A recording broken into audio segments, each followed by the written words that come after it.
yang menghormati Ustaz Bapak yang menghormati para ibu jamaah sholat maghrib dan isya masyarakat yang dihormati Allah Subhanahu wa taala. Bersyukur kita kepada Allah Subhanahu wa taala di tahun ini dalam kesempatan kita sholat nanti bersama-sama di salam kepada Tuhan atas sahabat berikutnya surat ayat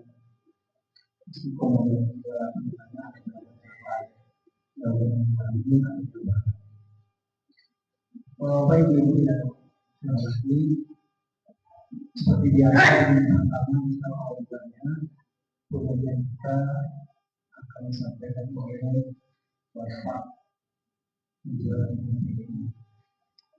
untuk melakukan berkah kepada Allah. Mari sama-sama kita berkah dengan mengucapkan atas kuasa. Bismillahirrahmanirrahim. Kepada Bapak dan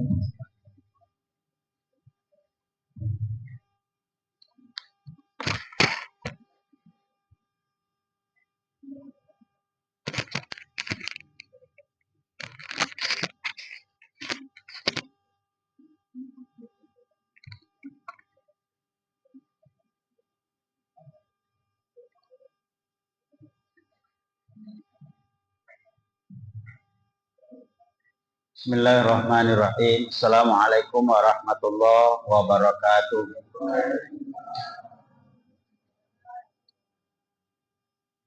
Alhamdulillahilladzi arsala rasulahu bil huda wa dinil haqq liyuzhirahu 'ala dini kullih wa kafa billahi syahida. Asyhadu an la ilaha illallah wahdahu la syarikalah wa asyhadu anna Muhammadan abduhu wa rasuluh la nabiyya ba'dah. Allahumma shalli wa sallim ala sayyidina Muhammad wa ala alihi wa sahbihi ajma'in. Rabbi shrah li sadri wa yassir li amri wahlul 'uqdatam min lisani yafqahu qawli. Qala Allah Ta'ala fi kitabihil karim, a'udzu billahi minasyaitonir rajim. Bismillahirrahmanirrahim. Wa tubu ilallah jami'an ayyuhal mu'minun la'allakum tuflihun. Shadaqallahul azim. Yang saya hormati pengurus masjid, imam, khatib, dan bilal, dan seluruh jamaah sholat maghrib, jamaah pengajian, dan insya Allah jamaah sholat isya. Sehat galau? Alhamdulillah. Mari sebelum kita mulai kita berdoa kepada Allah. Allahumma inna nas'aluka ilman nafi'an wa rizqan halalan thayyiban wa amalan mutaqabbala. Ya Allah, kami minta kepadamu maghrib ini ilmu yang bermanfaat, yang menyelamatkan hidup kami dunia dan akhirat. Ya Allah, kami minta kepadamu maghrib ini rezeki yang halal lagi baik. Hanya dengan rezeki yang halal lagi baik, doa-doa kami engkau ijabah. Ya Allah, kami minta kepadamu maghrib ini amalan yang diterima.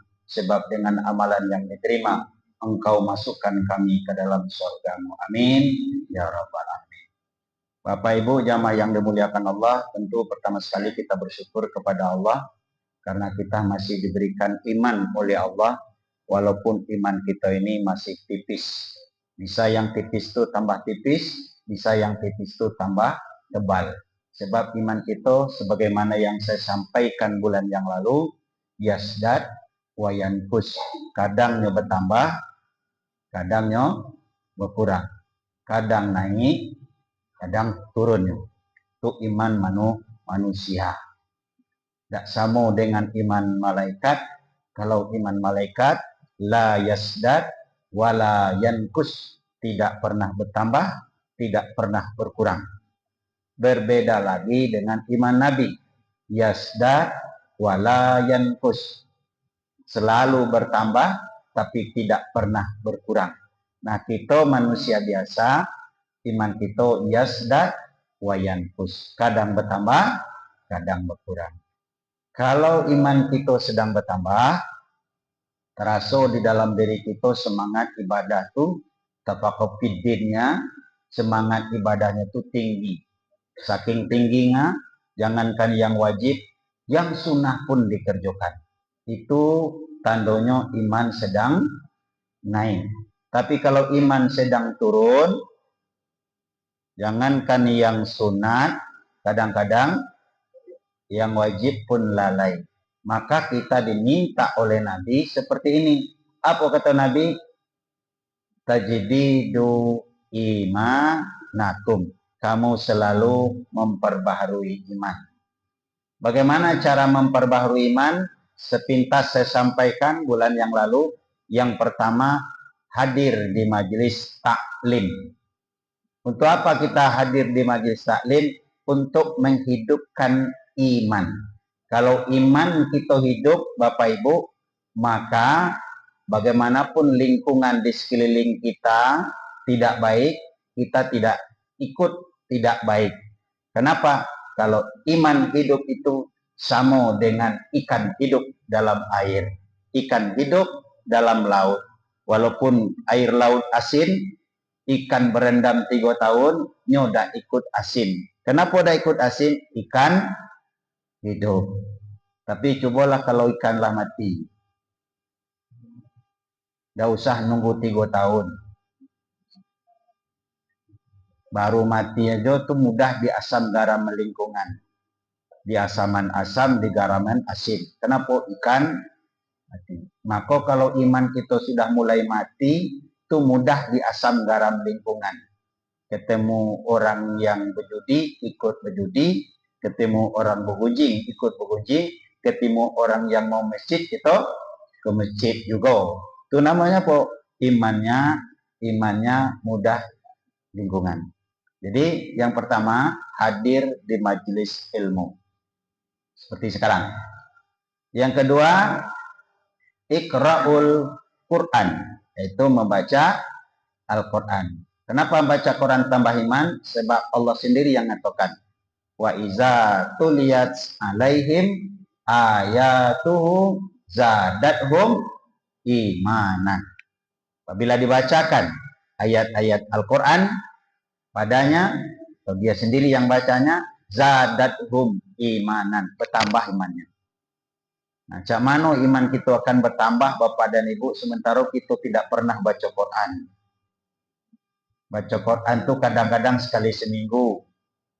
Ada yang sebulan sekali. Ada cuman bulan Ramadan baik. Ada sama sekali tidak baca.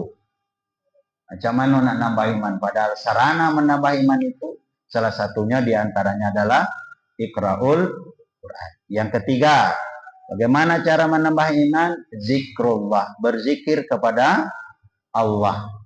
Zikir itu ada 3, ada zikir jali, zikir khafi, zikir hakiki. Zikir jali yang kita ucapkan di lidah. Zikir khafi dalam hati, merasakan kenikmatan dan kekuasaan Allah. Zikir hakiki di samping diucapkan, dibenarkan dalam hati. Asamo jo iman, Pak. Iman tuh 3 lo tuh. Al-iman qaulu bilisan. Iman tasdik biqalbi.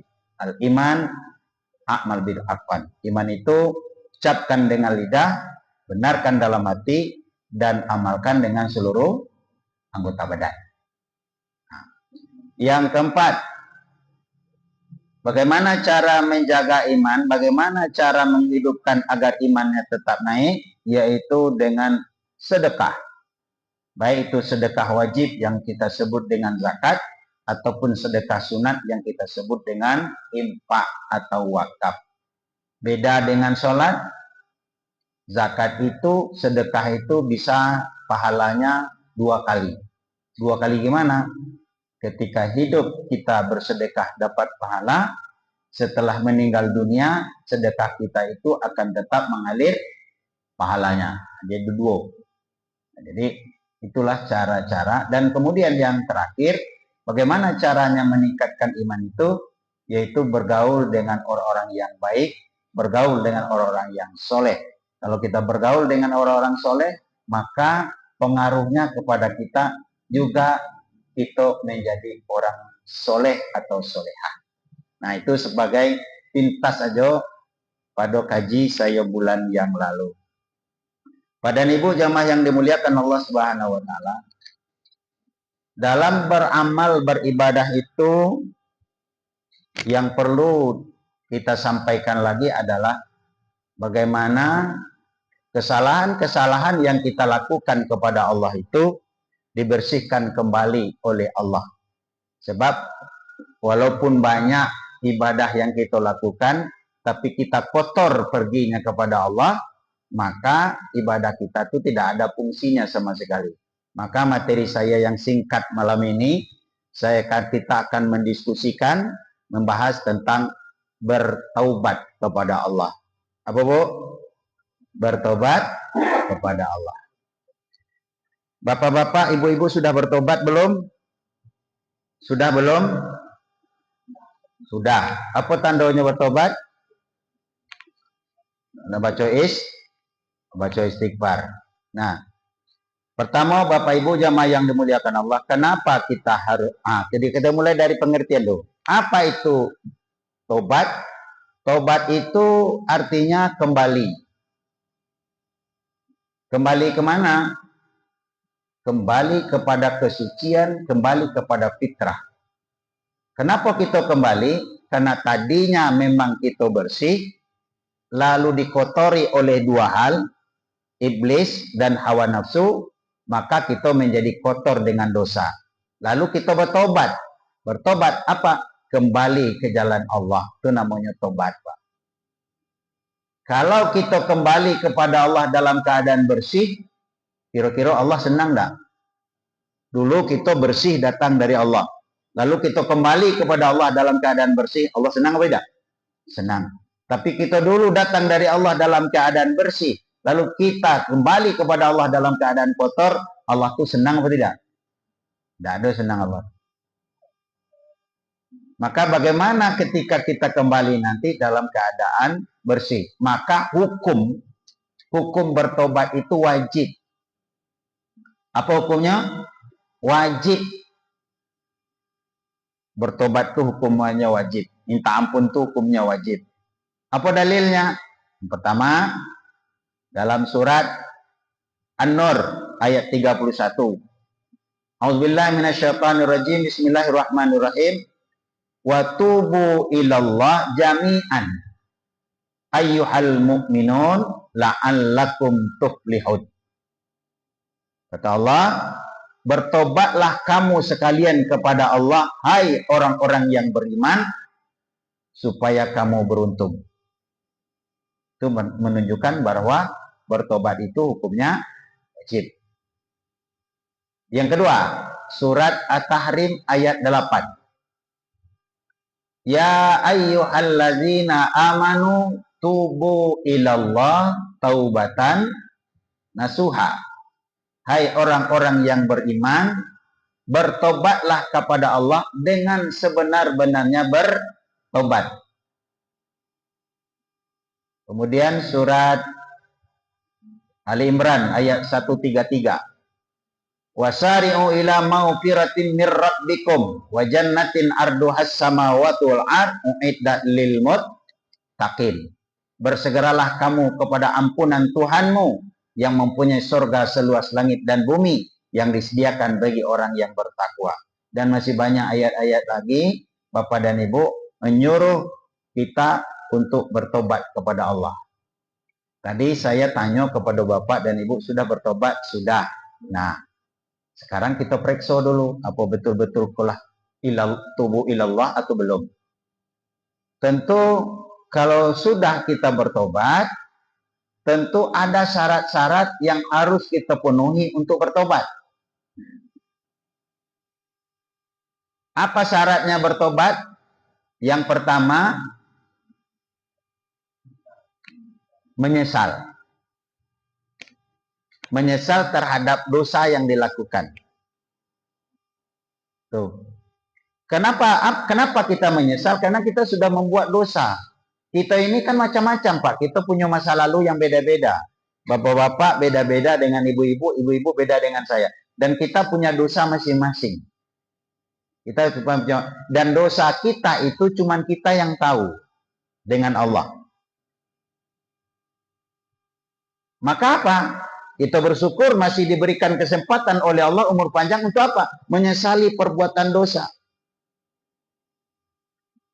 Ya Allah, waktu muda-muda dulu, waktu badan tegap, waktu sedang butuh-butuhnya terhadap harta, barang-barang haram masuk ke dalam perut kita. Kadang-kadang kita menzalimi orang lain, kadang-kadang kita mengambil hak orang lain. Lalu apa? Itulah yang disebut penyesalan.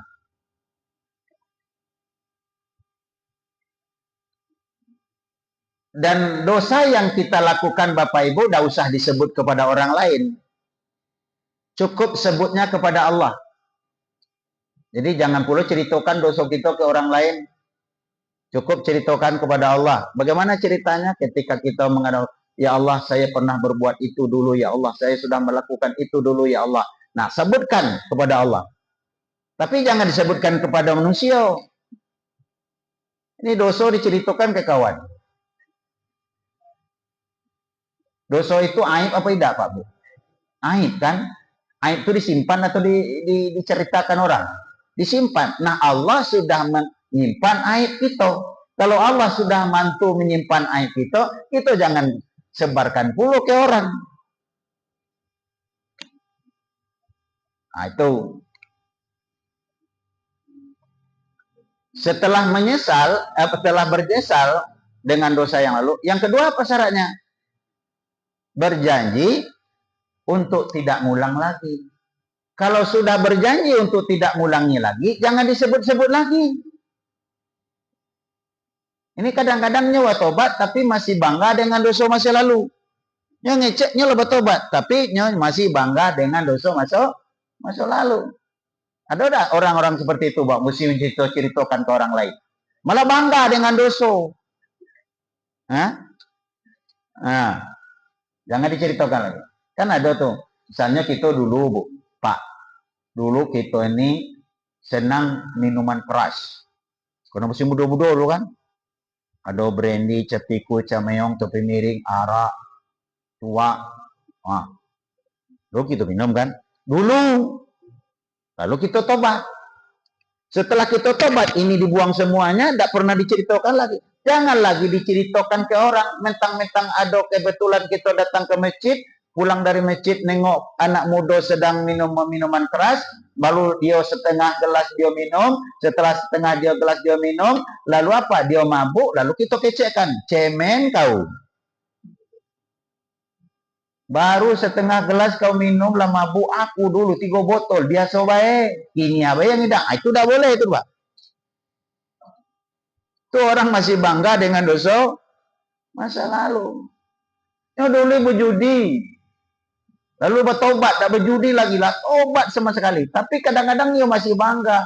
Nampak orang berjudi kalah 50.000, sedih orang tuh. Apa kecil? Cemen kau kok. Baru 50.000 judi kalah. Lah sedih. Aku dulu sekali dulu 1 juta biasa baik. Nah, ini yang tak boleh. Bapak Ibu jamaah yang dimuliakan Allah Subhanahu wa taala. Jadi menyesal, berjanji untuk tidak mengulang kembali.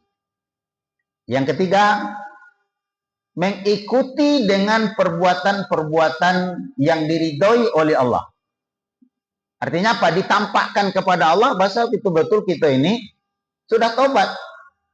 Artinya kalau ditampakkan apa? Dulu kita meninggalkan sholat, banyak meninggalkan sholat. Sekarang tampakkan kepada Allah bahwa di samping sholat wajib, sholat zuhur juga kerjakan.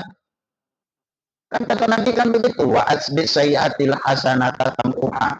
Kau iringilah perbuatan salah kau dulu dengan banyak-banyak berbuat kebaikan agar kebaikan kamu bisa menutupi kesalahan yang kamu kerjakan. Tampakkan